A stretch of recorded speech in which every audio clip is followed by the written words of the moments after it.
we play. Well, the fifth version of the Hero CPL has started here in St Lucia. It was the St Lucia Stars up against the TRINBAGO Knight Riders. Bravo won the toss for the Knight Riders, and he decided to have a bowl first here at Darren Sammy Stadium. And with the Digicel highlights bundle, it started off reasonably well for the Knight Riders, didn't it, Danny Morrison? Yeah, it did. They looked to get on with things there. When you talk about Fletcher, such a wonderful striker of the ball, and he and Johnson Charles have put some good partnerships together, but he went early in the end, Johnson Charles. They try to get things going, but Cameron Akmal, in terms of the lazy running, quite extraordinary, really. And that was second one down. So they showed glimpses, but they all in this, in a way, never quite got out of second and third gear, and wickets kept falling in regular intervals. Yeah, they just couldn't get a partnership going, couldn't they? So a lot of batters getting into double figures. Another one there was Marlon Samuels. He'd hit the big six and then went to try and go again. We saw a lot of El Dorado celebrations throughout this innings as well. As you can see, there wasn't a lot out of the middle of the bat. That was out of the middle of the pad. Shadab Khan, 2 for 15 at the end of his spell, picked up an important wicket. Yeah, it was nice to see Jesse Ryder, get here to the Hero CPL. He didn't last too long, and he wanted to get on with it. And then the big fella, Cornwall, he smote a couple, and then he got lucky too with a drop catch. But Bravo, of course, he's always going to have the last laugh. Munro couldn't hold on to the Skyer, but a lovely change of pace from DJ Bravo.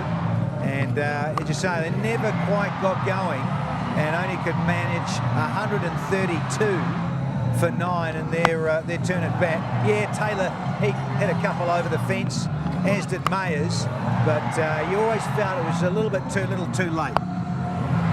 Yeah, they may have thought just a little bit of momentum might have helped, but really they fell away at the end. It was good bowling. Great to see Dwayne Bravo back and bowling well. His slow ball worked well. He had the slow ball bouncer, and he really helped with the spin of Shadab Khan and Sunil Narayan. Keep them down to 132.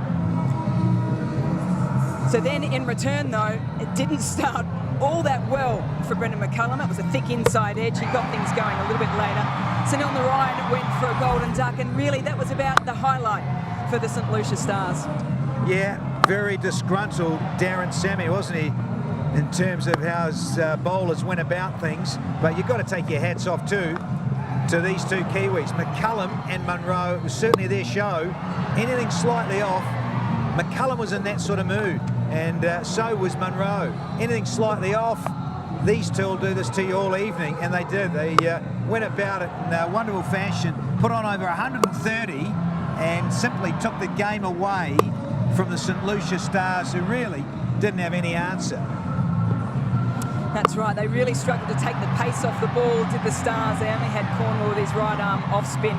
The rest were the medium paces. They weren't supported in the field, and Brendan McCullum, well, after a couple of streaky shots early, he really got into the groove. Massive over off Darren Sammy in particular, when the captain brought himself on to try and pick up a wicket. There was a drop catch as well. So nothing seemed to go right for St Lucia, but everything was certainly going right for the Knight Riders. So the end came very quickly for the Stars, with Colin Munro and Brendan McCullum. A little bit of Kiwi magic in there at the end of the match. So at the end of the day, the TRINBAGO Knight Riders won by 9 wickets with 9.2 overs to spare in Game 1 of the Hero CPL. It's how we play.